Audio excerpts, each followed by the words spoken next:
Okay, right, ready and raring to go. It's on wheels. What are you trying to do to me, Alex? Good, right. First off, Christmas cake, nightmare to pair with. It's so intense. It's got loads of sweetness to it.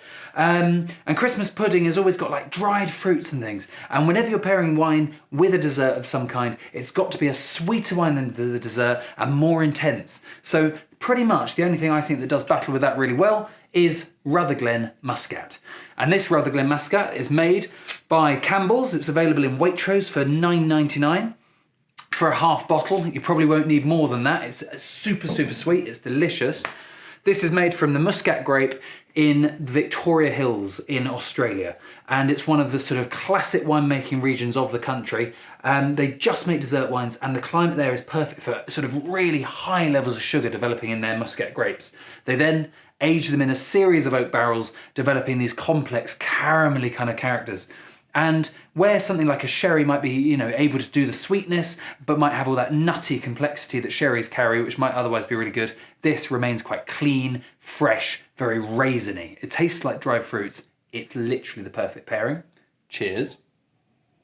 And then you've got port. It's Christmas, it's got to be. Port isn't just for Christmas, much like a dog, but you can drink it all year round, but it is blooming perfect as the final piece of your Christmas dinner plans.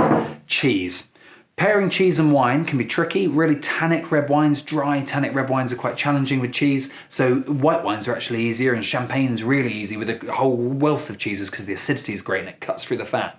But if you're gonna go reds, the classic is something like port, because what you really need is you need really bold, sweet flavors, and ports always carry a load of fruit and sweetness behind them. The alcohol also helps, so these are a nice sort of 20%, aren't they? Something like that. Where does this sit? 20% on the nose.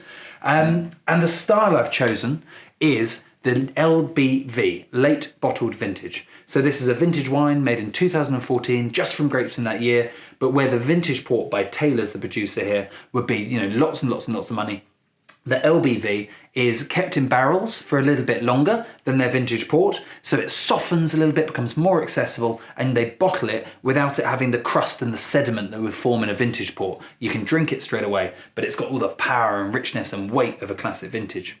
This, by Taylor's, is available widely. I got this in Tesco's for £15 a bottle. Around Christmas, though, they do tend to do discounts on these kind of wines across the board, like we've talked about with all of our wines today. So I'm sure you'll be able to get quite a good deal on it. Ideal with Stilton, that's the classic, but it'll do justice to a cheese board and a board game at the end of it. To be honest, guys, that's the perfect 6 wines for Christmas. Cheers, have a good one. Pingsa, it's a wine thing.